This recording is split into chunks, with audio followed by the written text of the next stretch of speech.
Good morning. Welcome to the first of this session's Reno County Legislative Forums. We are very pleased to have such a great audience today and to have 4 of our representatives in attendance, so all 4 of them. This day is always made possible by our presenting sponsor, AT&T, as well as our supporting sponsor, Hutch Regional Healthcare System. So let's give a thank you to those sponsors that make days like this possible. We are also very appreciative of Hutchinson Community College for always making their facilities available for events like this. So without taking too much time for other introductions, they'll self-introduce when we get going in this forum. I would like to introduce your moderator for today, Nick Gosnell. You all know him from the morning radio. He is with Eagle Media. So help me give a welcome to your moderator, Nick Gosnell.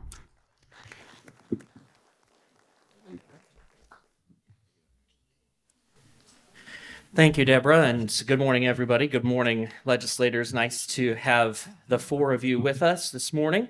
And so what I'm going to do just to start off is starting with Mr. Murphy and then heading from my left to my right, give you guys about a minute or two to introduce yourselves, remind people what your districts are, who you represent, and just why you feel it's important to be here today, starting with Representative Murphy. Is on? Yeah.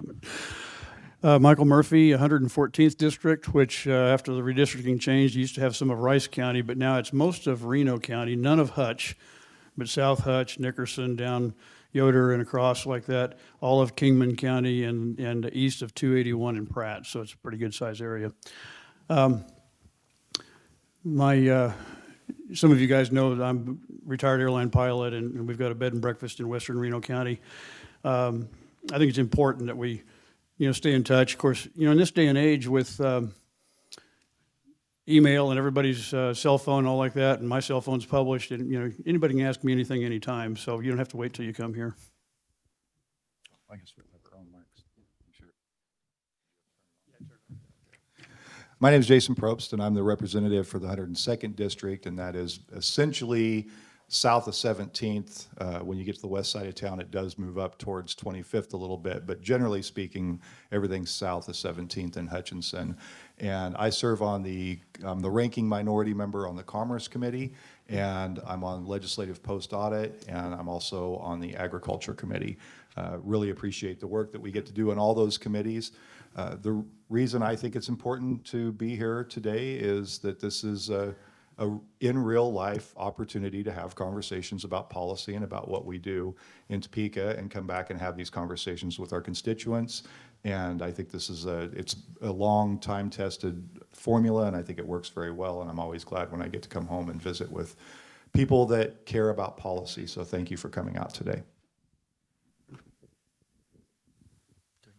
Let's just start. Okay, yeah, no, thank you. I'm Representative Paul Waggoner from the 104th District.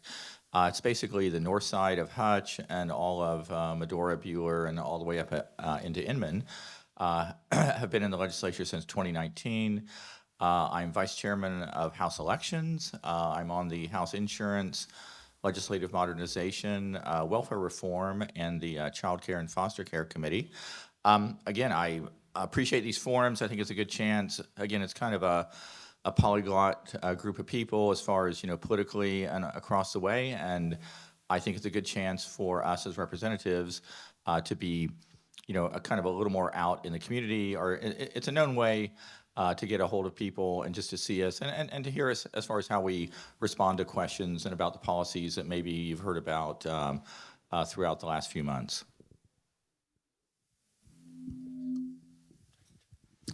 Hello, my name's Joe Seiwert. I represent the 101st District, which used to be all of Reno County, or not all of Reno County, but all Reno County, but been redistricted out of it twice, so I've had very little left of Reno County, but I thought I'd stop by today and see what's going on. I start basically Arlington Haven Road goes south to Kingman County, then I have the West Wichita side clear to 119th in Wichita. So if you know where Mel Hamilton Ford or Rest Haven is, that's where my district starts. So I just would come by. I know I talk too much and I keep everybody happy, but a friend of mine said that. So he told me, he gave me another $5 for campaign money if I keep talking so they wouldn't have to answer questions. So I'll be quiet, but I'm on Ag Committee, I'm on Ag Budget Committee, and I'm also on Water Committee. So real interesting committees right now with the future. Thanks for having us. So our first topic this morning is we had lots of people that have submitted either here in the building or via the website to Ashley Scarborough with the Chamber to give you different topics to talk about. The first one, someone brought a note that said that one of the legislators is helping them with a bill to end the given practice that one heir can force the sale of a family farm.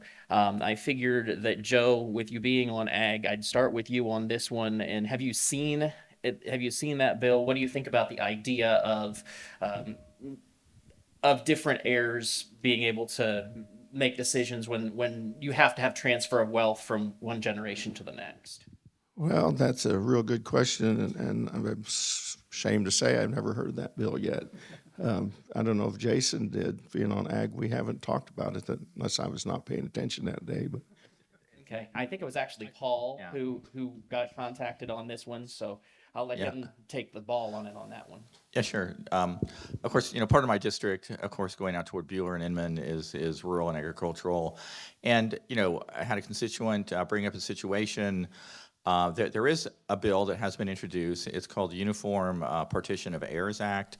It is something that has passed in 21 states. It's basically when you have, and again, not being a lawyer, I know there's a lot to partition law that is kind of in the weeds unless you've had to go through one. But basically, it's a way to kind of keep a forced sale of like a family farm and such. It has passed in like 21 states. It's typically supported. I mean, farm organizations will typically rally around it. But it has started the process. It does have some ramifications as far as on oil and gas leases, which creates a little bit of kind of have to thread the needle perhaps on it. But we're really, I think it also is something that if your state does pass it, and for instance, Texas, Iowa, Florida, Georgia, Connecticut.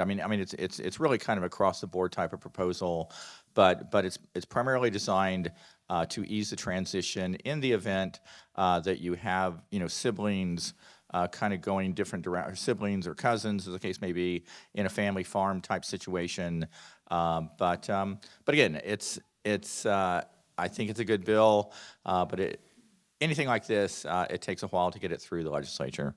Well, and that's maybe more of a general concern. You can speak to the specific concept here, Jason, but we're in the second year of a legislative cycle where everybody is up for election this fall. And so when something, for want of a better way of putting it, starts this late, relatively speaking, is it harder to get it through? Yeah, I visited with Paul a little bit about this. We had a little bit of conversation about it.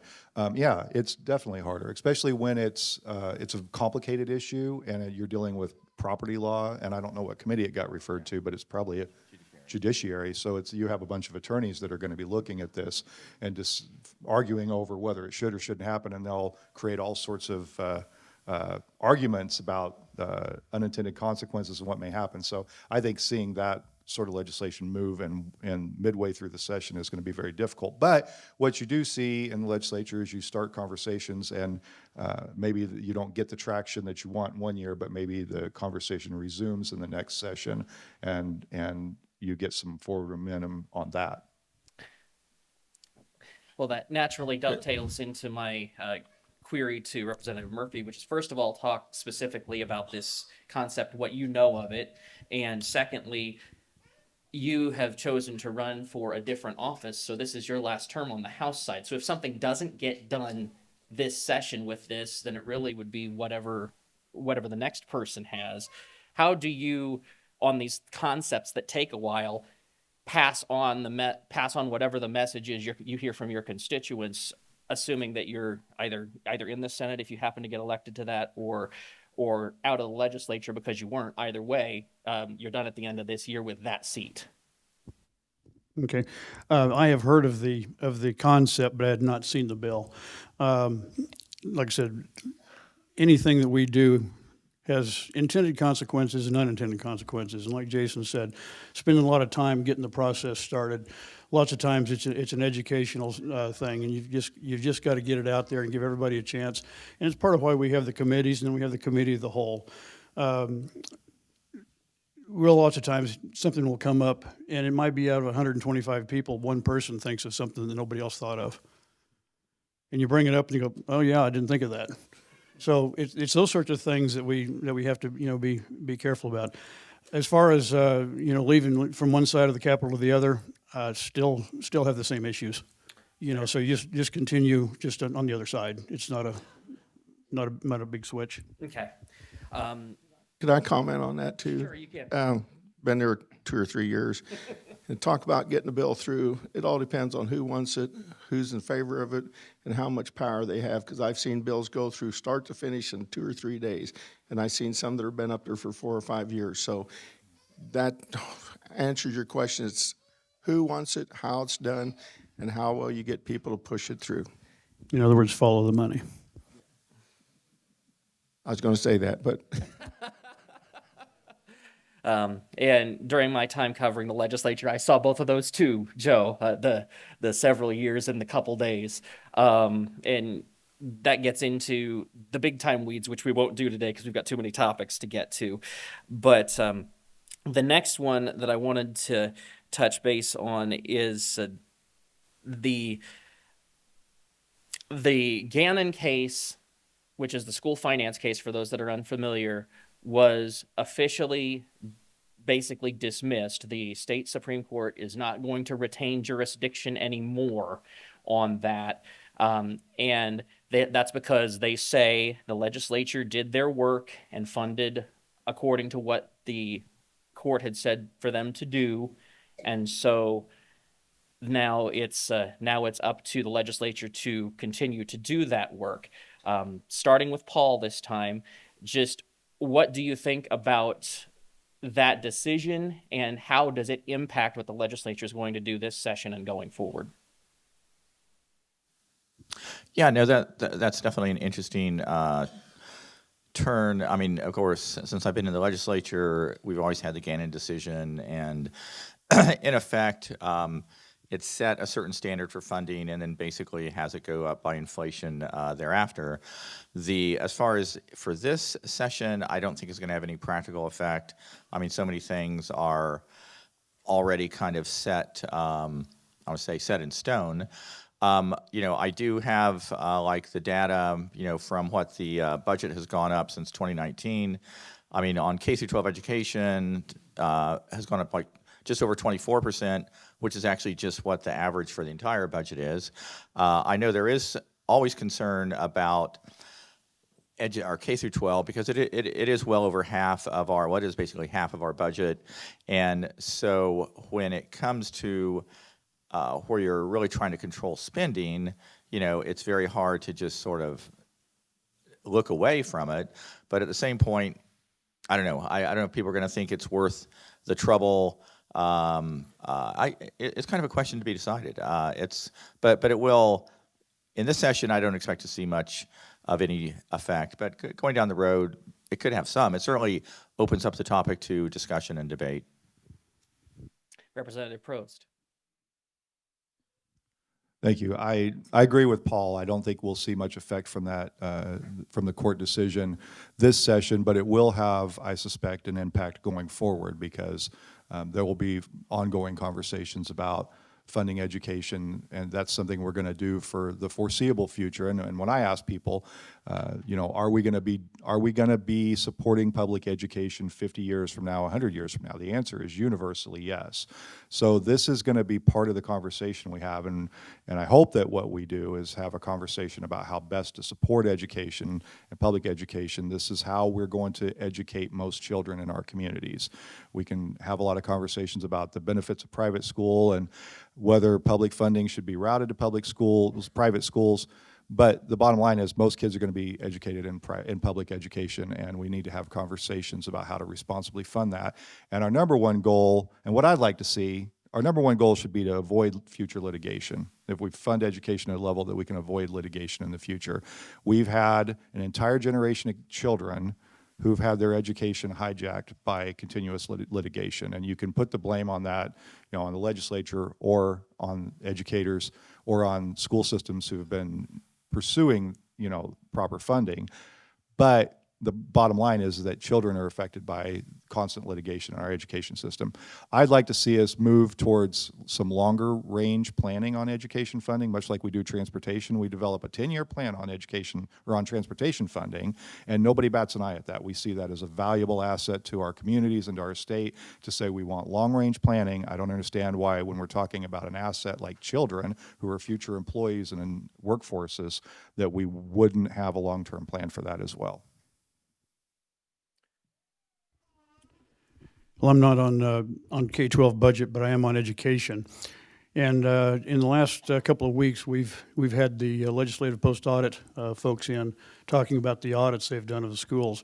And of course, they don't audit every school. They throw darts at a board. I'm not sure what they do, but they think they picked 20 districts. They discovered quite a problem. Schools were spending money on programs that were not approved and not legal. They showed that just throwing money at the problem doesn't fix it.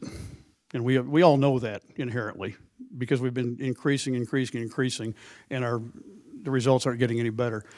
Colleges have to have remedial English and math for the students that are coming into their classes. That doesn't bode well. So we need to improve what we're doing, and so kind of like Jason said, we need to target things. We need to get to where we when these audits show shortfalls and shortcomings, that's where we need to concentrate things rather than just a general throwing money at the problem. And like Jason said, I think we need to be looking at this in long term.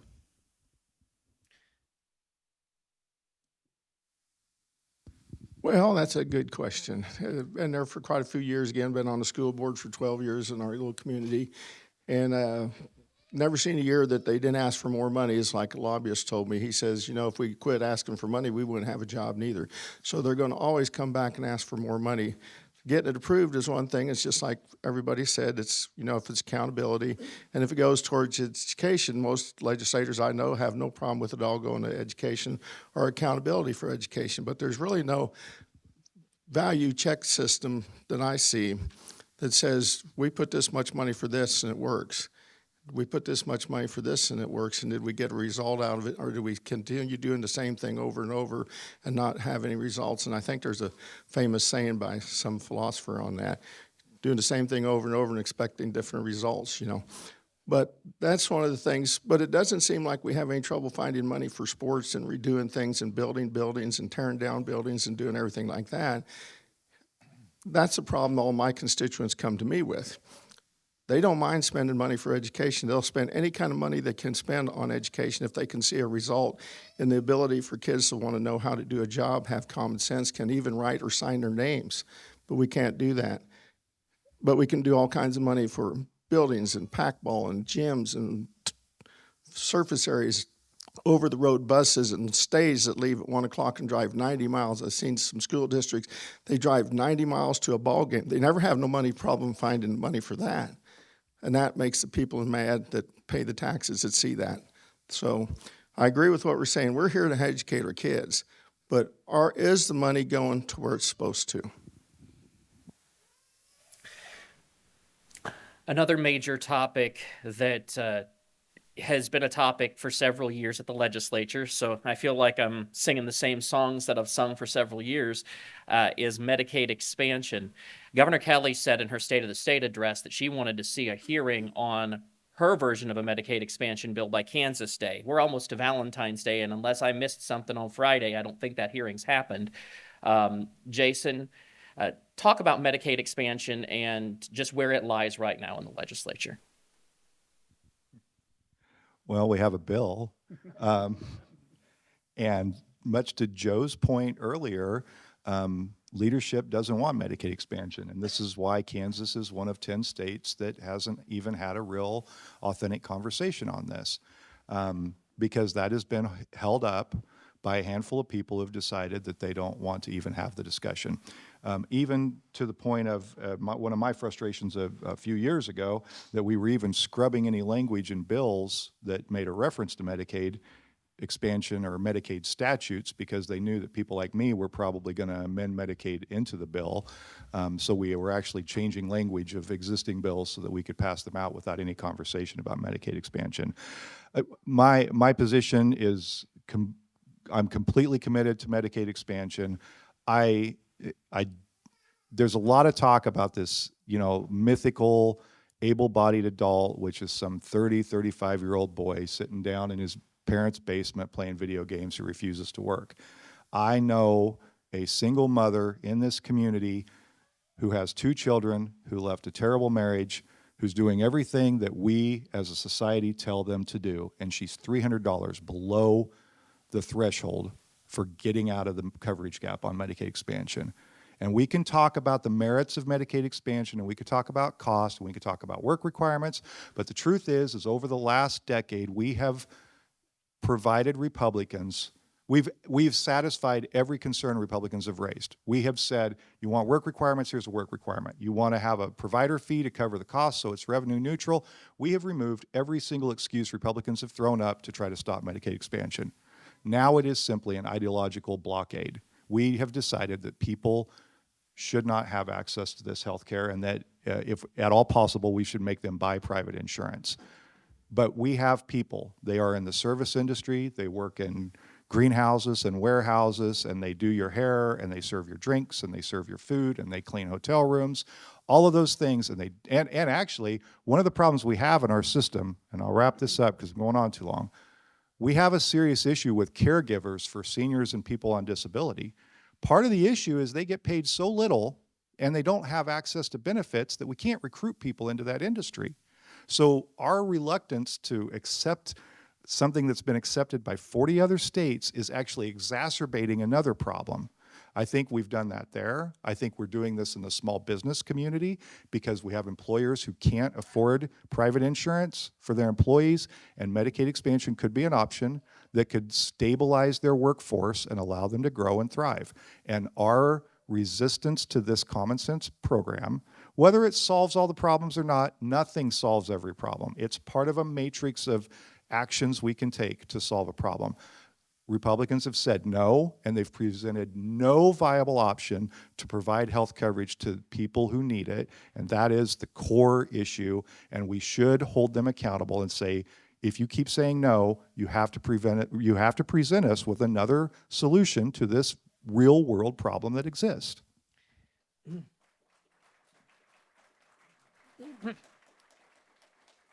Okay, kicking the soapbox over to Mike now. Medicaid expansion, Representative Murphy, where are you at on that? I agree with Jason on a lot of things, but not on this. And I don't expect a lot of applause for that. The bottom line is we have to look at, I think we have to look at a little bit bigger picture. We are spending, I think it is federally, $1 trillion deficit spending every 90 days. You see that when you go to McDonald's or when you go to the grocery store or whatever. That has blown up inflation, something terrible, and made it more and more and more difficult for us. Adding another issue, adding more expense to that, there's not like this magical pot of money sitting in Washington waiting for us to take. They'll just print more dollars. Now, I think there are definitely people, I agree with Jason, there are people that need help. Medicaid originally was designed for those really in need, but it has been expanded to the point that it gets to a lot of people. There's what I think I read 20% of improper payments. You don't see that too much in private insurance because they pay attention, but when you're talking about government money, when you're talking about tax dollars, nobody seems to care. We need to start taking a look at these things, and there are some programs out there. I would rather see the state assist people in buying some insurance, because the hospitals are going to get Medicaid pays about 30% of what private insurance does, and so when people find themselves off of private insurance because Medicaid expansion has been brought in, that's going to force a lot of people onto Medicaid expansion that otherwise have regular insurance. And then you've got a problem of, so now the hospital, instead of getting 100% on a reimbursement, they're going to get 30%. So this doesn't solve problems. This just, like I said earlier, everything we do solves one problem and creates another. Representative Seiwert. Well, okay, I agree with everybody so far so much. Let me add my 2 cents. What I get from my constituents and people and employers and everything, none of us are really against helping people that need help. That's the key. And I can relate it back to like farmer. I'm a farmer. USDA gives us a lot of money. However, you have to specifically identify everything you spend it on and how you do it in order to get your money. And if you don't, and that's where the job requirements, drug testing, U.S. citizenship, and working for a living, if you can. You know, I got to prove what I get the money for and spend it. And I'm like Jason, I'm not against it. I don't think anybody's here is against helping anybody that needs help. But there's a lot of people, you hate to really say it, and you'll probably write me in a newspaper or something that I said, there's some people you just can't trust, because that's why they're all in the correctional facilities, you know. They did something wrong. But the biggest thing is it's not going to help the people that need it, that are trying to work, the people that are working for $20 an hour and can't get insurance. And part of the thing that us Republicans are wanting is that we help those people too. Because it gets to a point where it's better for them to quit their job and go on subsidies than to keep working. And if we could help them subsidize their insurance, would help them tremendously, and the pride that they want to work. And I've seen that, you know, as an employer, you know, I used to give people $2,500 to add to their due for help on farming. They had choices to do with it, but they could go buy supplemental insurance on what they do. Was it the perfect insurance? No, but you know, I ain't making $1 million like some of these executives do around here. But we're trying to help people, and people need to help themselves in order to help them. And nobody I know up there is against anybody helping themselves to help get ahead.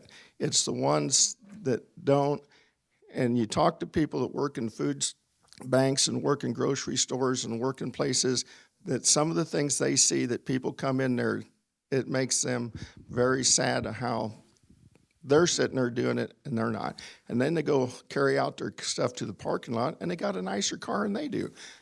That's the problem. That it's a perception of the people working in those jobs on both sides of the fence. Representative Waggoner. Yeah, no, Medicaid expansion, I would certainly disagree with the notion that Representative Probst said that it hasn't been talked about or had a hearing and such. As far as, you know, over the years, since I've been up there, I'm going to say it's been talked to death. That, you know, Medicaid expansion, I mean, the Democrats in the House did a total gut and go on this my first year in 2019, where they stopped debate, inserted the Medicaid expansion into provisions, you know, and they actually had the votes to take it off back then. You know, it's a very different legislature now than it was then. You know, the notion that somehow there's a vote. I mean, Laura Kelly is being, you know, deceptively political. I mean, she thinks this is enough of an issue, raising it right now, thinking this is going to help the Democrats or the pro-Medicaid expansion people in Johnson County and a few areas like that, where again, if you track where the money is going on Medicaid expansion, there's about a half a dozen hospitals in the state that would, you know, cash in big. The notion that somehow the Republicans have not had any sort of alternative, I also think is totally erroneous. You know, I've been in the legislature multiple times where the Republicans are trying to get different insurance options, you know, out there, from the Farm Bureau plan to, you know, I mean, association plans are not as controversial, but short-term insurance, and the Democrat Party and Laura Kelly stand in the doorway and fight those things tooth and nail. Things that would actually make insurance coverage more affordable, you know, they're against, because it is not like a full Obamacare type of policy. Further, you know, Medicaid expansion, it could have been done 20 years ago. You know, you can ask for a waiver from the federal government. It's just the fact that Medicaid expansion in the current modality is, 90% funded by the federal government. There is no sort of magic pot of money that the federal government has. It's not free money. It's taxpayers' money. You should take it seriously because people don't. If it was an 80-20 split, there is no way in heavens that the same people who piously get up there and talk about how much they care about people would actually support it. It just changes the math, and that changes the political dynamic for people. I mean, the notion that you can have a free lunch, yeah, everybody's in favor of that. But again, when you sit back as an adult, you know that it's an illusion, that somebody is paying for it. Medicaid expansion, it would be the biggest expansion of government in Kansas in, heavens knows, 25 years. I mean, it's a $1.5 billion program. This is not small potatoes. For an average person on just to have the expansion cost is like $7,500 per adult. It is a fact in Kansas. It doesn't apply to kids. I mean, the level on it, I will say, if the issue is about uncompensated care for hospitals, there are different ways to target something like that versus this is just sort of a broad elixir that a variety of people in rural settings, in urban settings, think is somehow going to help. But again, when they said follow the money, I'll say follow the money on Medicaid expansion. If you look at the people who are pushing this, I do not hear from regular constituents on this. I hear from people who have a vested monetary interest in it. Yeah, they're all in favor of it. Yeah, those are the people who are going to send you emails. But as far as regular folks, you don't. Kansas also, if I may, I'm on my soapbox, obviously, but we have this whole situation. We have Prairie Star out there. We spend millions of dollars on Prairie Star. We have a system that provides a measure of care for people in low-income situations, and to somehow say that we're just sort of snubbing people, I think it was very inaccurate. But that being said, there is going to be a hearing. I think Brenda Landwehr's committee sometime after turnaround, which is coming up here in 2 weeks.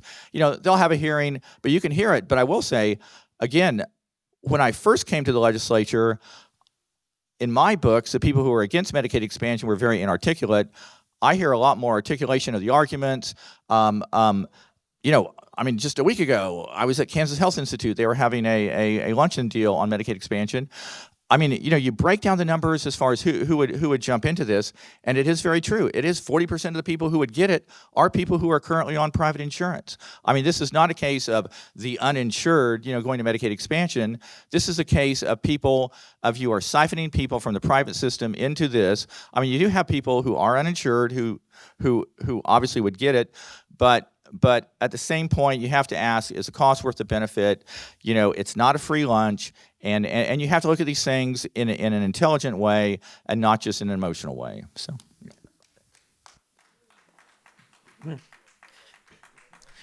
just to clarify for everybody that's attending, you can touch base with Mr. Strand in the back. One of the candidates is offering an event afterward that actually has a free lunch today. So you can, we've spent about 12 minutes on this of an hour and a half forum. So I'm going to, if I have time at the end, I'll come back to it. But the next thing I have to talk about is every bit the soapbox kicker that this previous one was.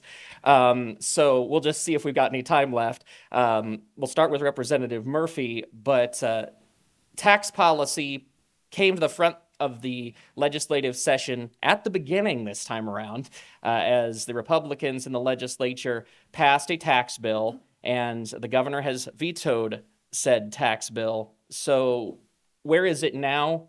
Do you believe that there are the votes to override a veto? Are they going to have to go back to the drawing board? What do you know at this point, Michael? I know what you know. I believe the votes are there to override the veto in the House. I don't know about the Senate. I know they were one short. I know they've been talking to a few people. I really do not know where that stands right now. The idea is not just a single rate, a flat rate. It's actually two rates. It's 5 1/4 and it's 0. Now, I'm of the opinion that everybody ought to have a little skin in the game. But this is kind of the way we've moved in relation to our taxes and all. And I think this is probably the most fair there is. It has increased the exemption, increased the deductions, and has taken a lot of people off that were paying some tax. They're not paying anything at all now. And so it, like Jason said earlier, there's no perfect solution. I've got a tax plan I'm working on that would radically change some things. And if you got time, we'll talk about it later. And that in radio is what we call a tease. But we'll move on to Representative Seiwert and ask him about the tax policy. I guess the first question I would have is, I wasn't paying attention that day. Did you vote for the bill that went through the House? And a repetition of Representative Murphy's question, do you think they have the votes for override? Representative Seiwert. If you can ever figure out how vote's going to turn out, you're pretty good. You ought to get into the markets. Again, there's a lot of competition on votes, a lot of information that people don't really get. They're inundated by lobbyists. A lot of people are new that are afraid to do anything or see people get removed from their position or their office or their committees because they don't go along with one thing or another. I believe it's going to be real close. If it's anything, it's 1, maybe 2 votes difference. And I think there could be. Again, there's a lot of misinformation on both sides of the fence. Are we talking about Medicaid? No, we're talking about taxes now. Okay, taxes. And the thing, just like he said, there's several different groups, and there's groups that want everything to be fair straight across the board. But then when it comes to taxes, it's only fair if you don't make a lot. And then the higher you make, the more money you got to pay. So if you really want it to be a fair tax, it should be the same percentage all the way up. Now, I don't agree with these executives that make millions of dollars. I got that. But the people that are making hardworking people that are doing what they need to do, look at your property taxes, how much they went up. Look at how many different taxes went up. They need some tax breaks too, because then it gets to the point, do you really own your own house anymore when you look at what you're paying in property taxes for your houses? And I hear that all the time from older people, their taxes on my house now are more than my payments were. And that was including principal, interest, and that. So do we need tax breaks? Yes, but where do you start and where do you stop? And where are you going to do it? And income's probably fair, I guess, as any. So will it go anywhere? We'll know when to vote. I think I'd like everybody to agree with me. You won't know how it is until you see that board. I'm getting new glasses next week so I can read it. All right. So adjusting for that, and you won't know how it is until they've locked the doors at least once and called the house at least once also, as somebody who's been up there. But Paul, does it look like the original tax bill is going to be able to at least get over to the Senate side, and then we'll see what happens? What do you think about the House side of it? Yeah, people have to realize that on a veto override, you have to have people, you have 126 or 125 people in the House, and that if people are not physically present, you have people sick, which I know it was anticipated we were going to have the vote last week, but there were enough of the override votes that were ill or otherwise not there that they postponed it. And hopefully, I think the presumption is when we get back on Tuesday or Wednesday that we'll actually have the vote. I think there's a good chance the House will override. I think the Senate is a total, I won't say mess, but it is kind of a mess on this issue, and it's really super unfortunate. But again, people, can go one way and then flip another. I mean, there are different ways. But I will say to the core of the issue, as citizens, you folks ought to be, livid about what's going on. I mean, you literally have the fact that the state of Kansas is taking in over $10 billion a year, in tax revenue. Our fiscal year 2023 budget was $8.7 billion. There's like $1.3 billion last year that we kept throwing into our, rainy day fund and to our excess cash balance.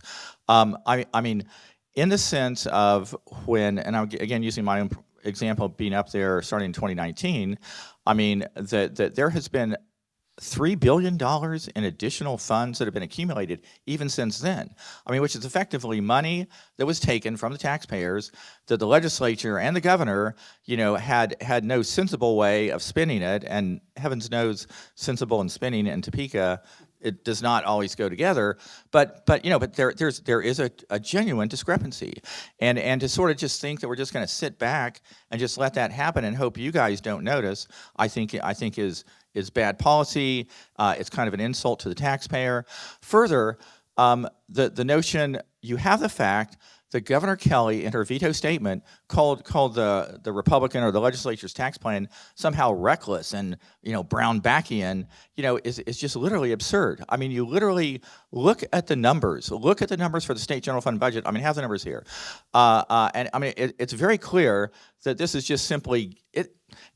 There's no chance that this is going to lead to some sort of crisis in government. Much like the Brownback tax cuts did. I'll also say, There was a very important report that came out from the Tax Foundation, which is a very well-respected, nonpartisan tax body, talking about, looking at the two different proposals from the governor and from the legislature, and just saying the legislature's proposal, as far as long-term economic growth, because it does lower the top marginal rate, because it is a flat tax, which sort of gives people predictability, because also the legislature saying is adjusted for inflation. The governor saying, you have somebody raise the standard deduction X amount, but if it's not adjusted for inflation over time, the benefit of that goes away. The Republican thing is adjusted for the standard deduction is adjusted, exemptions are adjusted for inflation, the property tax deduction is also adjusted for inflation. There's a number of things that that's a major difference between what is being proposed. Further, my last point, and to get off the soapbox, but is the fact that, the Republican plan over a 5-year period is $1 billion more total tax relief to the taxpayers than what the governor's has proposed.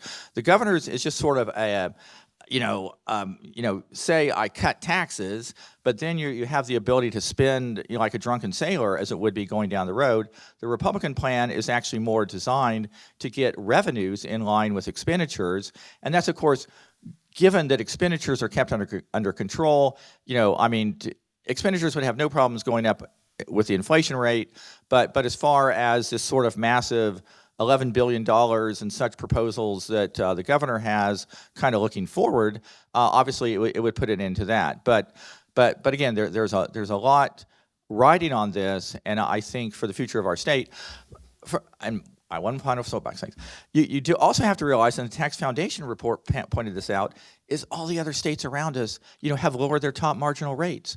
Kansas is standing out with its 5.7% as like the highest tax rate in the whole area. I mean, who thinks that is a smart policy? We already have enough problems with Kansas being a bad tax situation for people who have retired, for all sorts of different, for corporations that have been in existence and are not new corporations. I mean, Kansas has to take a look at this seriously, because tax policy does have long-term consequences for economic growth, and there's, any reputable economist will tell you that the Republican plan is a real step in that direction. Again, the governor's just standing in the doorway trying to stop what would be good for the folks, in my opinion. Okay, Jason, so he got the last word on Medicaid, you get the last word on tax. And then my time's going to run. No, it's a lot. I don't even know where to start. Okay. There was a version of a flat tax that came out of the House Tax Committee last year, and I can't remember all the details of it, but I voted for it because the curve on who got the savings was quite different than what we've seen this year. That version had some other policies in it that was really good, but on the flat tax part, it was structured in such a way that the middle income people saved a lot more money. I have a run here from my ranking minority member, who I think everybody in the building respects. Tom Sawyer has been in the building and working on tax policy for 30 years. If you make between $42,500 and $70,000 and you're married filing jointly with no kids, you're going to save 75 cents on this flat tax. If you make $200,000, you'll save $507. On average, this is a lot of variation, but this is on average. $574, and if you make $1 million, you'll save $4,000 some change and on up from there. There are 0.8% of tax filers in the 102nd District who make over $200,000 a year. So at a very functional level, I have zero incentive to support this plan. When I stack up by district the median income by district for tax filers, the 102nd District is the 5th from the bottom. Nobody in my district is making enough money to complain about income tax. And frankly, when you look at the numbers for most of the state, most of the people fall below $100,000. And that is not where the bulk of the savings is. The bulk of the savings is over $250,000. A flat tax plan, in my view, is always a disguise for an upper income tax reduction that's kind of like giving a little bit to everybody in the hopes that they'll support it. It's not, and I can agree, I don't have the apocalyptic ideas that are out there about what's going to happen. I think we have a responsibility to cut taxes. I just think the conversation needs to be on which taxes to cut and for whom, which is what I've always said. We have a lot of discussions about tax breaks and tax credits, and everything we do, whether it's Medicaid expansion or whether it's tax policy, is fundamentally a conversation and a decision about our values and our priorities and where we place those and how we back up those values with money. We're going to pass a bill later this year, I guarantee it, that's going to give Facebook a sales tax exemption for 40 years on all the data centers that they build in this state. That will pass.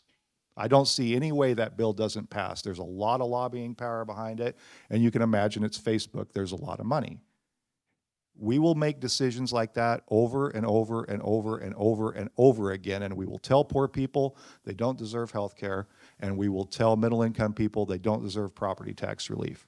In my district, that is the number one concern. I have seniors who are getting priced out of their homes. We have a mechanism in the Homestead Refund Act that we can expand the income brackets on that. We can expand the refund amount, and we can help people stay in their homes, and we can even lower the age limit if we want to include more people. But there's a way that we have in state government that exists already that we can scale that program and provide more tax relief to people in a way that's going to be real meaningful. And this income tax plan is not it. It's going to help some people, but it's not going to help anybody in my district. So I will not be supporting this. And I would encourage everyone to take a real strong look at this and see where you're going to fall on these income brackets, because I'm guessing most of the people in this room, with few exceptions, are not going to benefit very much from this plan at all.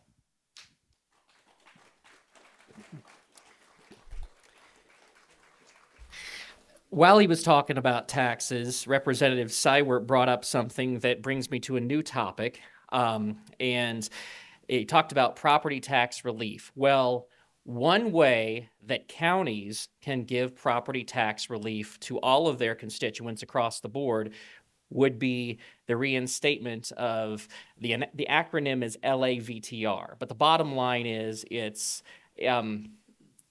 taking state money and giving it to counties for the purposes of county tax relief. Now, there are some counties across the state that have not been holding the line on property taxes, but Reno County is an exception. Reno County has actually been looking at the revenue neutral rate stuff that got passed in previous sessions and trying to follow it. So it follows that group of commissioners, at least, if given 2 to 3 mills back, would probably turn around and give it to the people back. I can't say that's true in Johnson County. I don't know. I don't live there. But what do you think about LAVTR as a concept? It was something that was around a long time ago. Should it come back, Joe? That's a good question. And part of that might be, the county commissioners did a good job. And they saved a lot of people money because there was a number of school districts built new buildings again, and now the people that got the tax savings from the state, from the county, their taxes went up above what they were paying, even with the tax credits from the revenue neutral. And people don't understand that. They think the county still raised their taxes, but it wasn't the county. It was the building funds on these schools.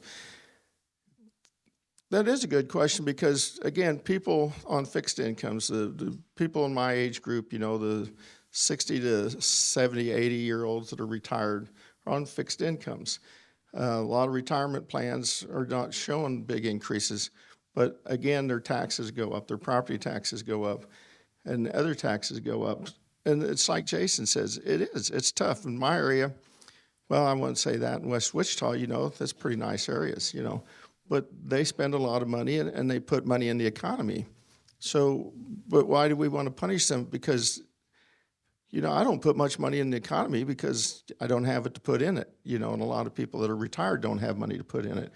And those are the ones that are creating the jobs for the people that need them the most. So to tax plan and the revenue neutral and all that, I think revenue neutral is good. I think there was a planned part of this, I'm not on tax, but I seem to think that when you turn 65, your property taxes were being frozen, And one thing I'll agree with California, Proposition 13, your property taxes on your house stayed the price of what they were when you bought the house.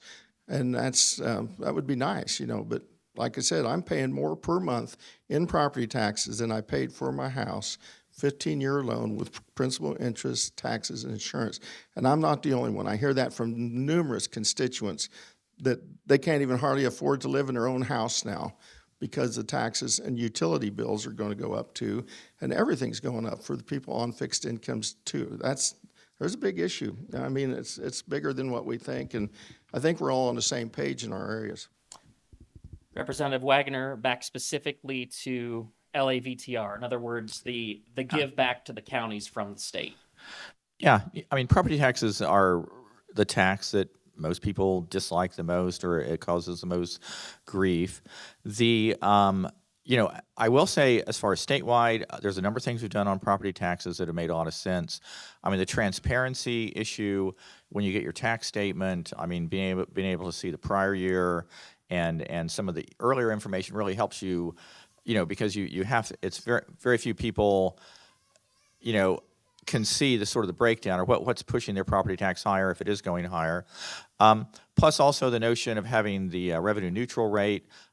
Again, I was hugely impressed, frankly, that Reno County Commissioners could actually do that, just simply because we are in an inflationary environment, or we had been the prior year or two, and to be able to hold the whole thing revenue neutral, takes some real spending discipline. The LAVTR. Of course, it had been done, 20 years ago or more. It's about $100 million, I think $120 million, I think is statewide is what it would be, if I remember my numbers correctly. The kind of rub in the legislature with it is, and again, I'm just taking this on people's word. I haven't literally seen the study, but supposedly when they had looked at it so many years ago, that there was no correlation between having the LAVTR and property taxes going down, in particular counties. And so in that sense, it was just seen as kind of, a money, bucket, given to the counties, and that there wasn't any necessary tie into property tax. Again, I'm very open to alternative, explanation on that. It does have, again, I think it has some, there is a logic to it. It does hit property taxes, but I think, again, in the legislature, what really holds it back is the notion that it doesn't actually matter. It's just, it's just a money thing. It isn't going to actually affect property tax rates. Representative Probst. Well, there's a couple of interesting points about the LATVR fund. The claim that counties don't use the money responsibly, or they don't use it to reduce taxes, is something we can't know because we have no data from 20 years. We haven't actually done it for 20 years, so we don't have reliable data to say that counties would spend the money inappropriately, or cities. Also, I think it's important when we talk about, like, when we did do it 20 years ago, this is what we saw. We sometimes talk about things as if they exist in a vacuum, and they don't. What was happening 20 years? Well, it's 2024, so it would have been 2004. We would have come off of 9/11. There were a lot of economic upheavals then. We're not looking at a comprehensive picture when we say, well, this is a thing. We're just picking one thing out of the air and saying we have no idea what was going on without actually sitting down and pausing and going back and looking at what was happening 20 years. But the bottom line is, this is in statute. When we had, I believe, less partisanship in Topeka and more responsible government and more compromised government, we developed a system that said we will take larger state resources, where we'll take some money from all over the state and we'll put it back into communities that have some struggles with their valuation, particularly communities our size and smaller, who don't have the ability like Johnson County does to increase its tax base year after year by millions of dollars. And 1 mil in Johnson County raises way more than what we raise here with 1 mil. So this was a way to take some money from those wealthier areas, pull it together, and put it out for communities like ours that struggle to increase our tax base. It was a sound policy that was designed to prevent rapid tax increases at the local level. And we abandoned the funding on that for 20 years. And so to say that the counties don't use it right is, well, to me, it's absurd, because we just don't know. We haven't done it in 20 years. The other thing is, I would make the argument that politically there's always this pressure at the state level, particularly because there's so many groups involved, that the state is always in a mode to cut taxes and do things. The state has done a number of things over the years that have reduced the ability to provide local government the ability to fund itself. And well, the exemption on machinery and equipment is, you go back and look at that, that's a huge exemption that was done, like, I want to say like 2010, 2012, somewhere around there. That's cost local communities a lot of money. And their only option, if the people in the community want to provide the same level of service, historically has been an increase on property taxes. All of that to say, the state in some ways has abdicated its responsibility to other communities in the state, and by doing so, they've shifted the responsibility of government down to the local level, and that has resulted in property tax increases. And I think the state can help with that by getting back to a mode of saying part of our function is to help support communities like ours that have some struggles in increasing our tax base. Representative Murphy. When you rob Peter to pay Paul, you can always count on the support of Paul. We find ourselves in those situations quite a bit. Jason's mentioned a couple of them, the Facebook exemption, the machinery thing. When we allow those things, those put a tremendous shift and burden on everybody that doesn't get the exemption. And so we ended up all footing that bill. This sort of I teased you a little bit on the tax idea I had. I'd been talking to some folks up in Nebraska who've been working on a plan up there for a while. That plan eliminates, they have an inheritance tax. It eliminates their inheritance tax, their income tax, their sales tax, and their property tax. You say, well, how do you do that? They come back with a consumption tax. It's only on new stuff, does not go on drugs or food. What's our current state sales tax right now? 6.5%, right? 7.5% on sales tax would bring in the revenue. You think about that, add 1% to it, and you bring in the same revenue as what we're doing with all those other taxes. And then just happen to think, oh, when you go to buy a car, we've already got the sales tax on there, and it's only on new stuff. So you buy a new car, you pay it. You buy a used car, you don't. You go to renew that tag every year, instead of $600, $700, $800, $900, it's just the cost of the tag. Your home property tax is gone. You own your home. You don't rent it from the county and the school. So there's a lot of things. I think these are some things that we can start talking about. We need to start the conversation. We've been doing the same thing over and over and over, and we just get in a deeper and deeper hole. I think we need to kind of look at it a little bit different way of thinking of things. And I think the conversation needs to be had. You talk about the Medicaid expansion conversation. I'm fine with that. I think we need to also determine how we bring in revenue, because when we've got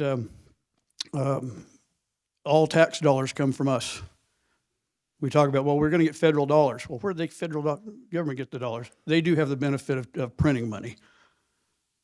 And when you start saying, well, the state's going to send us money, well, where'd the state get the money? You know, they took it from somebody and they're going to give it back to us. I think we need to kind of start looking at it a little bit different way.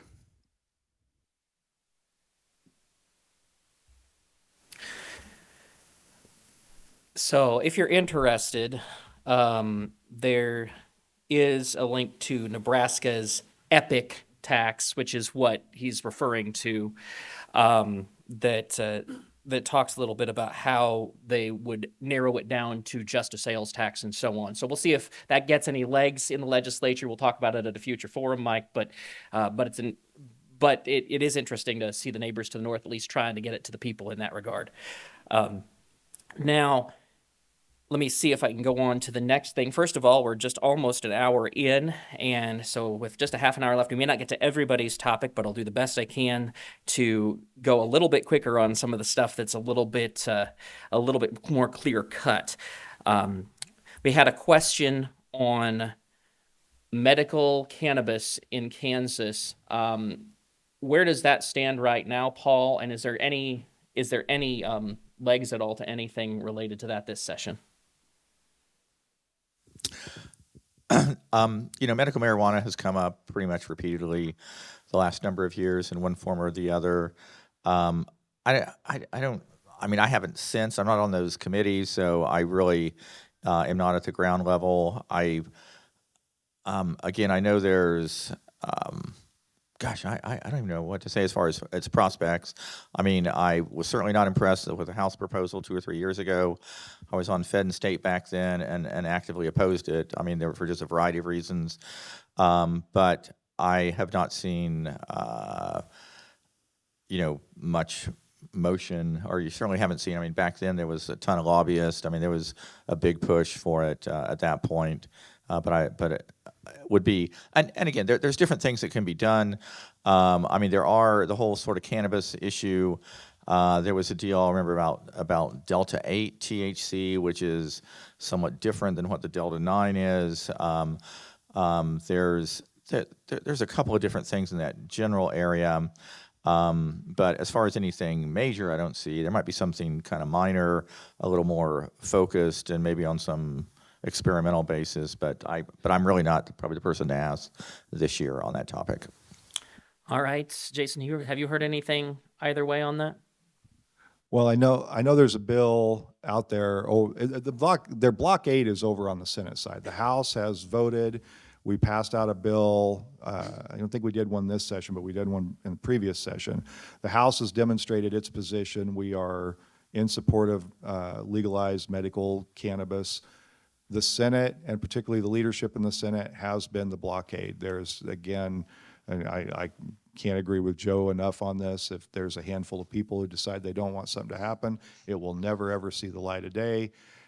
Or it will only see the light of day if it conforms to what leadership wants it to be. And I think in this case, there's probably a lot of conversation that's not public about what the form is this going to be. My fear has always been that we're either going to structure this so tightly that it will only benefit pharmaceutical companies who have, there is one in particular that's in the building a lot that has a patent on the pill form of THC, and I think it would be a real tragedy to pass out that so that you basically have to get a pill and pay a company to produce that for you, when there's a lot of small businesses that are poised to capture this market, including companies here in Reno County that would be ready to move into that market when we legalize.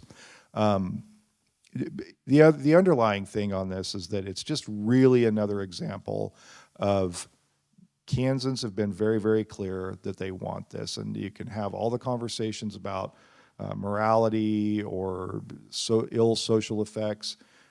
Frankly, I think Paul and I probably agree that there's probably more ill social effects on things like gambling, which we have no problem legalizing, than there is with marijuana. But you can have all those conversations you want, but the bottom line is that people want this. They've made it very clear that they want it, and this is another example of where Kansas comes pulling up the rear. Other states get way ahead of us. They build the infrastructure. They get all the benefit out of it.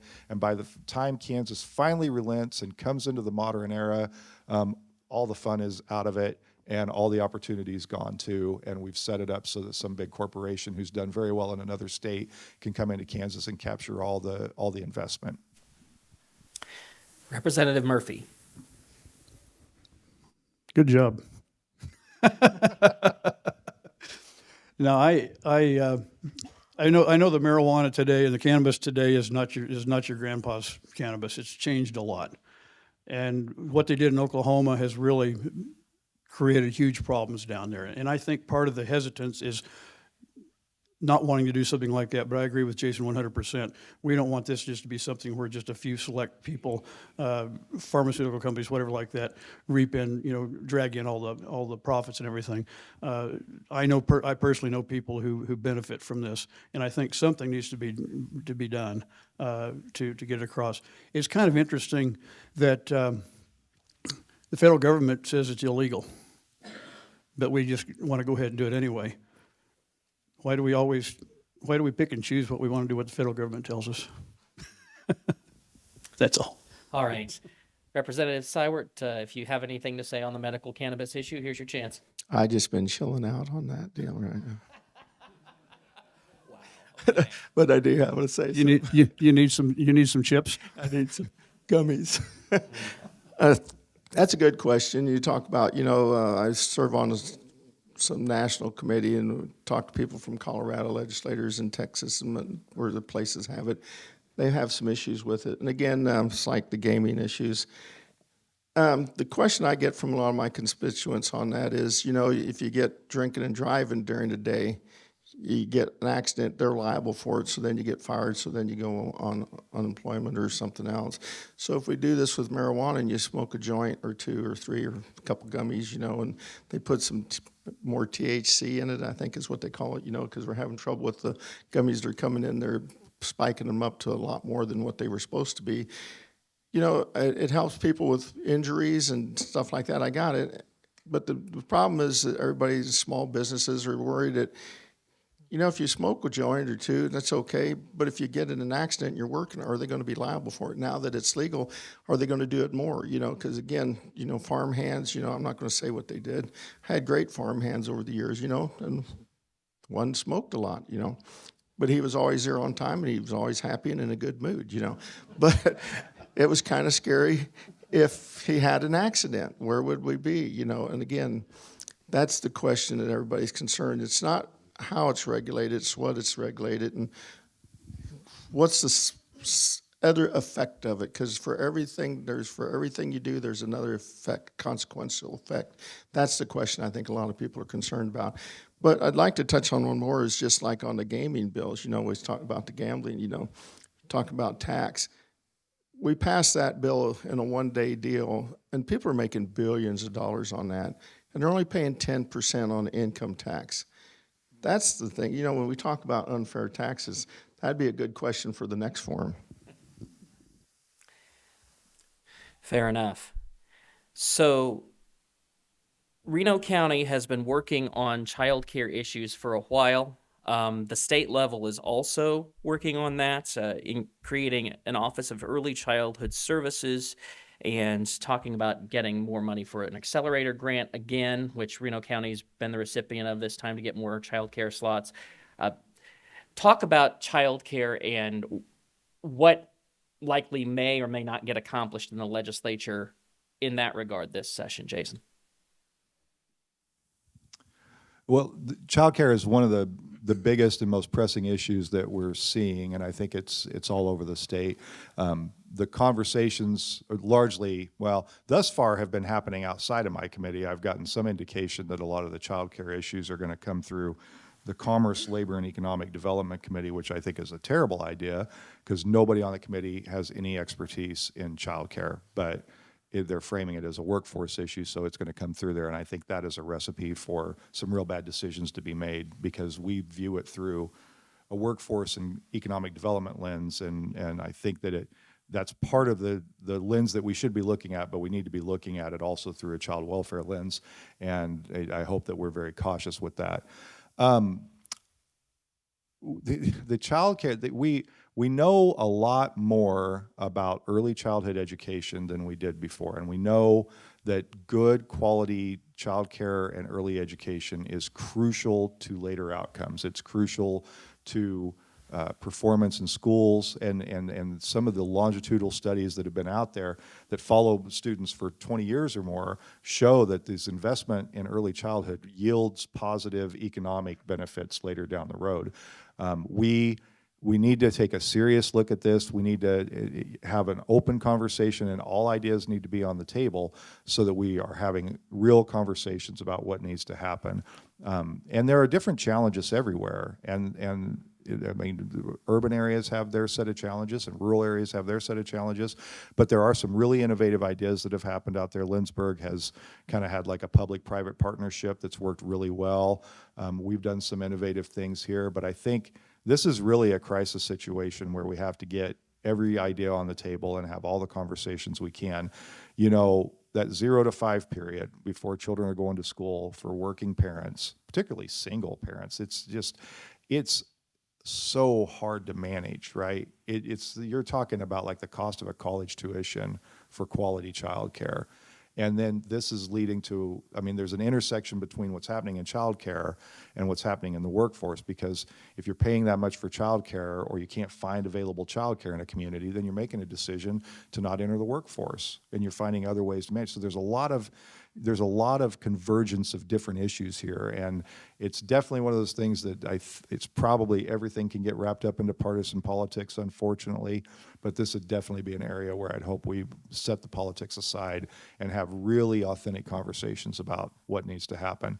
I'll just make a pitch for one thing that will never, ever happen, but it's an example of why I think we have to have open conversations and entertain all sorts of ideas. There's one thing that's proven, and if you ask anybody that works in the childcare space, or you work people that know in this industry, that would immediately alleviate the pressure on the childcare system that we are so naturally resistant to, I doubt it'll ever happen in our lifetime. It's paid leave for the first year after someone has a child. You take an infant out of the childcare slot, it opens up 2 slots in a child care system. You're immediately opening that up, and all the data shows if parents are relieved of economic pressures in the first year of a child's life and they get to spend the first year with the child, you get far, far better outcomes. And I say that because I don't think that's a policy that we'll even discuss in Topeka. But it is a policy that is functionally effective, and we need to have conversations about things, even if our minds are initially closed off to those ideas. We have to be open to those, because that is a viable conversation that may actually, when you look at the numbers, may end up saving money. I don't know, because I haven't done that deep dive in it. But this is the value in open-mindedness, and this is the value in having conversations, even looking at ideas that you might not agree with, because there are the blending of those different ideas create better policy. Representative Murphy on childcare. I've been agreeing with you quite a bit, but on that last one, I'm just thinking as an employer, if I've got a small business, I've got like 5 employees, having to pay one of them for a year and not get any productivity out of them would destroy a small business. But that aside, we look at things like we've got to have answers from Topeka or from Washington.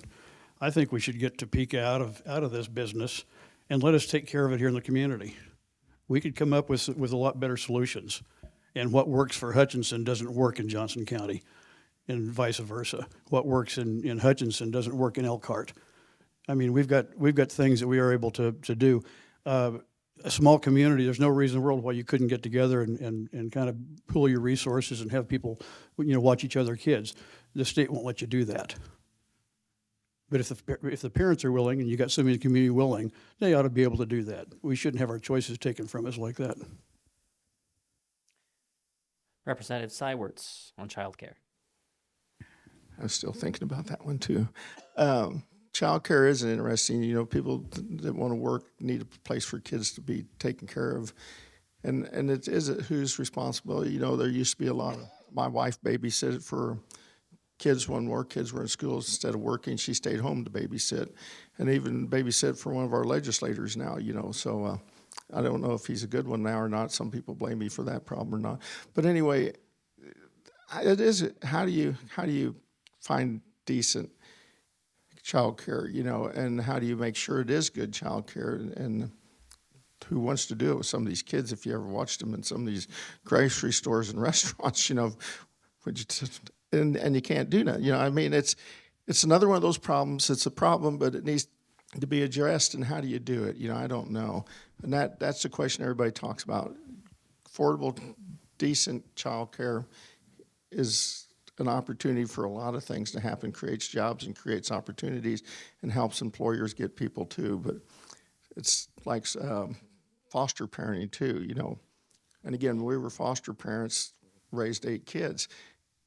Everyone came from a local background here with a different background.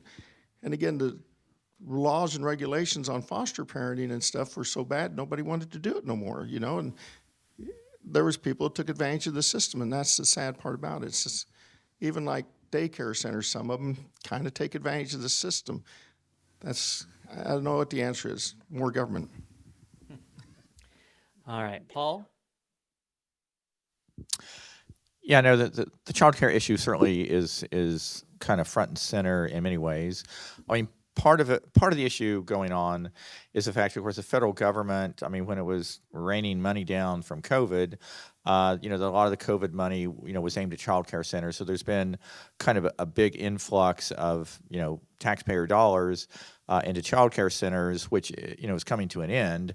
And so, what is our state or other states going to do about that? Which, you have the governor had sort of a master proposal of this Office of Children or some Office of Child Care. I can't remember exactly what he called it. But there are a couple of very good things about it, which is, I know the child care industry is very highly regulated, and it's very awkward, again, for sort of a very kind of low margin, kind of low income business. There's a ton of hoops to jump through. And there's been talk in the legislature last year from some of Republicans in the House and Senate on just trying to remove some of the barriers because, again, and of course, being on the committee, we haven't heard actually that much this year, though we are going to have a hearing on the governor's proposal, I think, next week, or at least an informational hearing. But the notion of having kind of a one-stop place for people to get all the permits, all the regulations, the fire inspections, the whole thing. I think there's a lot to that on sort of the supply side. I mean, anything that makes it easier for people, to open up, child care center, daycare center, I think is smart because, again, hearing from providers, there's a ton of frustration about just the regulations, about being, cited for stuff. It can seem random, it can seem arbitrary, and is it really? Does it make that much difference? Also, like the low threshold. I mean, literally, once you get past, I think 2 kids at 20 hours, then you get thrown into all this regulation. I mean, is that like too low of a threshold? I mean, if you're just some mom or grandma or grandpa even in some neighborhood and you're watching 1 or 2 of your kids and like, why don't I watch 2 or 3 of the neighborhood kids? I mean. That type of thing that's more informal, I would think would require a different level of regulation than something where you have, 20 kids or 30 kids and such. There's also, there is a fundamental economic problem of this that is just, where, for instance, the notion that I think it's probably close to $200 a week in Reno County. I'm not quite sure, but $150 to $200 a week, for childcare that you run the math on that as a business person, and how do you make that business model? I mean, you literally, have to have a church or a school or somebody who's kind of covering the rent and covering the overhead, because so much of it is just personnel cost, and you don't want to get in the situation exactly of where you are kind of robbing Peter to pay Paul, where the economics of it, the economics, it makes sense at a higher level, like $250 a week or $300 or whatever it would actually be to make an effective business out of it, and to have your childcare workers, paid at $15 an hour instead of $10. But there's a lot of different aspects of it. I know Reno County has been doing a lot on it, and I certainly salute the folks working on that. I guess I will in closing. I mean, it does, again, it does gall me as kind of a business person. Yeah, it is a business issue, but it's primarily, I mean, if you're a business person and you really want to have that parent still working for you, I mean, you're the person who is totally has a vested interest in it.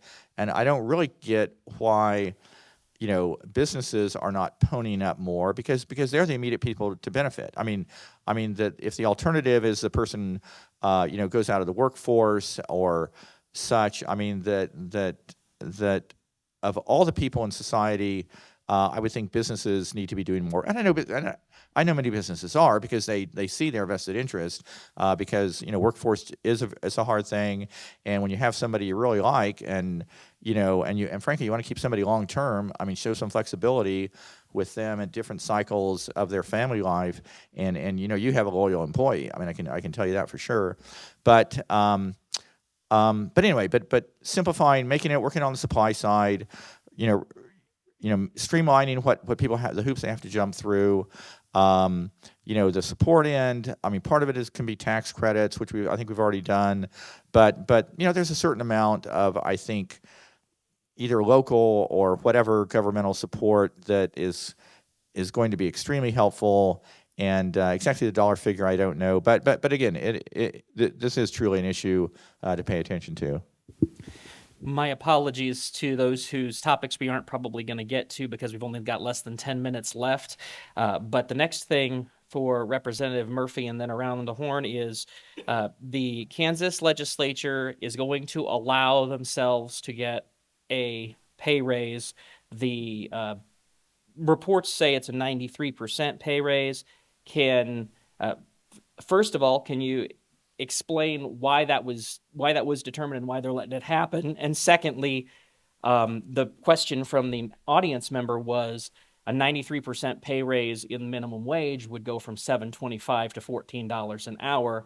Is that something the legislature would support if they think they need to be paid 93% more? Shouldn't minimum wage workers be paid 93% more? So, Representative Murphy, you're first. Easy to answer. I voted against it. That's fair. All right. Joe? Well, I hate to say I'm not for it because I'll be in trouble with leadership, but that's a good question. Again, the pay that they're getting right now, I'm not really for it myself either. I think some money, inflationary costs should be somewhat available because people been there 20, 25 years are still getting the same amount of money.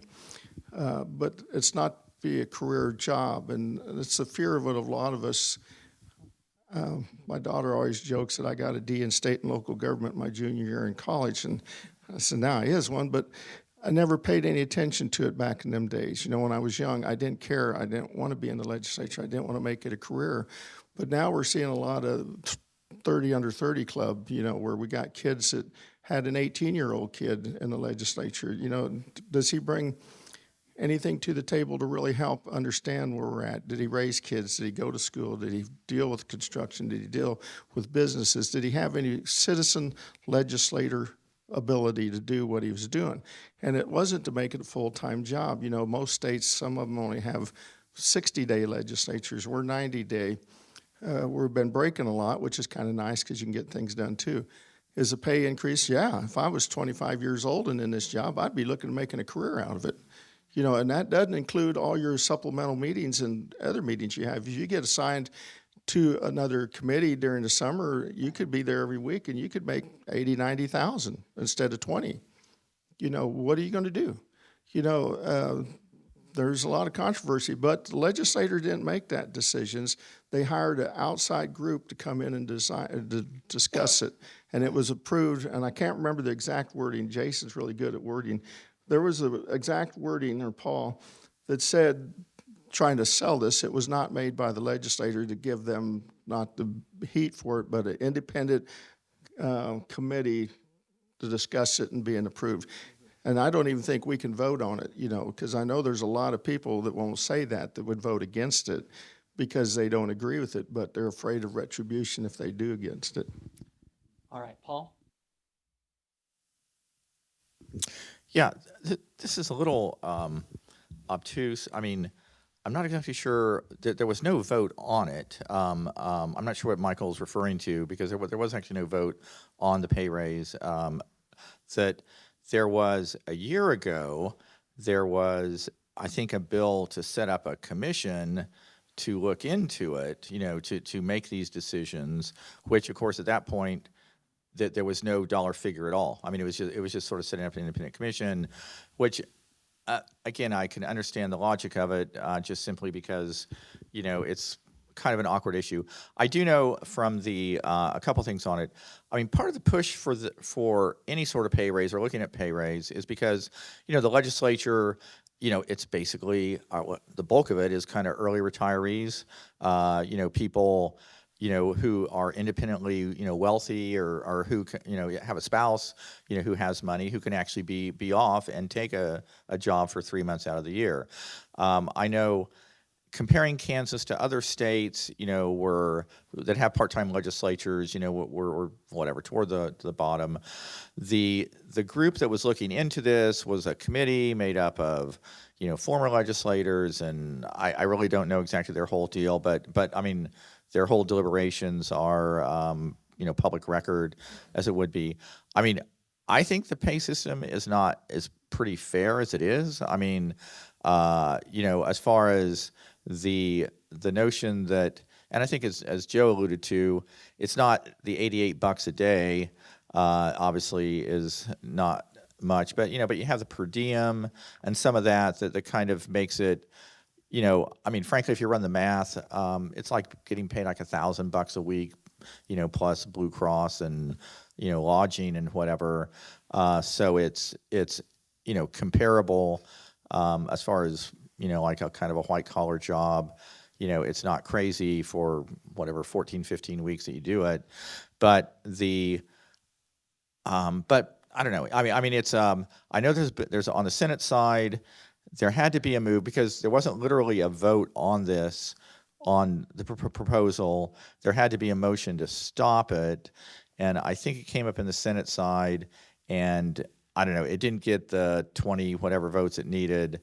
And, so that's where we got where we are. Okay. Jason, can you explain a little bit more about how you guys get paid and what the change would be? Do you know what that is? Do you know what the number is? Well, I believe the number is what will happen next year is Right. the pay will go to $43,000 plus the per diem. And right now, and I should know this better, but it's $88 a day plus the per diem when you're in session. And then if you have interim committees, which some people get a lot of those and some people don't get very many of those, then you get paid while you do those. And you're right, Paul's right. The way he explained it is very well. To set up a commission to look at this. The feeling was that I think from leadership, and leadership is really what drove this decision. By the way, I believe it went into effect yesterday. Like there was 30 days with the 8th, yeah. So there was 30 days after the legislature seated to make the objection, and I think that passed. And so it won't start so it'll go into effect, but the way it's structured is it won't go into effect until next year. And the reason that was done was to make sure that you have to go through an election after this is decided, so that it won't be, I mean, the people that said, let's have the commission, they have to win another election before they benefit from that decision. So that's the way that was structured. I voted against like Mike, I voted against the formation of the committee. I have some conflict on the way I feel about that. I thought the legislature should take that up. I also know that the legislature is never going to vote itself a pay raise. It just won't do it. I also feel that the way the pay is structured is prohibitive to anybody who has any lived experience in poverty or as a former educator that's still working, anybody that's still working. The legislature is largely made up of retirees, wealthy people, independent business owners, and attorneys. And all of your policies reflect that.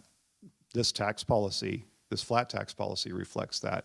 I want a pay structure that allows working people to serve in the legislature, and I think this will do it. I want a pay structure that allows normal people to actually be a citizen legislature. Your legislature is not fully representative of the people of Kansas, and your policies reflect that. And so I'm hopeful that over time, it's a little discomfort now in getting to this place, as it always is when you're talking about pay increases. But my hope is that over the long term, we end up with a more diverse legislature that brings more ideas and represents more parts of our community. And the initial question was, should we raise minimum wage? And I'll tie it back to a previous discussion. The average daycare worker makes $9.35 in Kansas, and they do not get health insurance. They do not qualify for Medicaid expansion because we haven't expanded it, and that is part of our capacity problem in childcare in this state.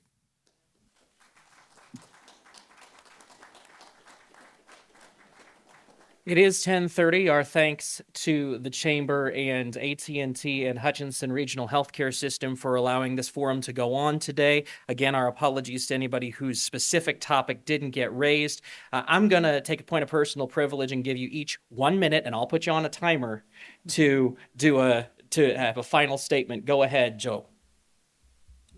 Yeah. Sorry, I didn't want to use that up. 1, 2, 3. No, I want to thank you all for coming. We need to work together. I feel very fortunate that Reno County has a great group to work together. We all kind of work together. So do we see the same thing? No, because nobody does. And you wouldn't want to live in a country where it's 100% one way. And again, appreciate you coming out. Appreciate you guys having a forum for us. And I appreciate the questions that were, asked today that are very, how much time I got left? How much? 30 seconds? Okay, so in closing, again, I want to thank you all for coming out. Gives Jason a minute and a half. No, I guess I don't have any particular summary outside of, you can reach all of us. It's just our name. In my case, it's paul.waggoner@house.ks.gov. Come up to Topeka. It's a great capital to see, and that, again, it has been a real honor to be in the legislature. Again, I one thing I will say is that, and I think all these guys are pretty good at this, is that you learn to have a thick skin, because people, obviously, even if you win your district, you still have 40% of your district that voted against you. I mean, so you just got to get used to it. People have different opinions, and to kind of take it and kind of think about it. And I try and listen for people out and try and respond to emails and be as responsive as I can. So again, but thank you for being responsive and coming out today. I agree. Thank you for coming out. These conversations are really important. It's more important now than ever that we actually sit down in person and have these conversations. We live in an environment right now where it's very easy to sit behind a screen and a keyboard and talk about how other people are terrible and they have no redeeming value. The truth is we're all human. We all bring a perspective to this, and we're all trying to make the world better in our own way. And I don't hate any of these guys up here, and I don't think they hate me. And that may get them in trouble more than it gets me. But we need to get back to looking at politics with a little more humility and a little more humanity if we want to make our community and our state and our country better.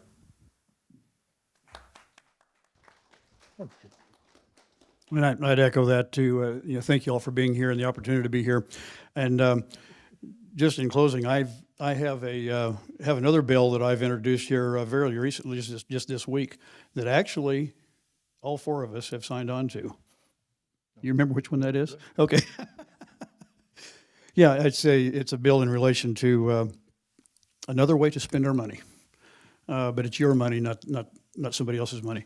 And you can kind of pay attention to that as it comes out in the news. Once again, thanks again.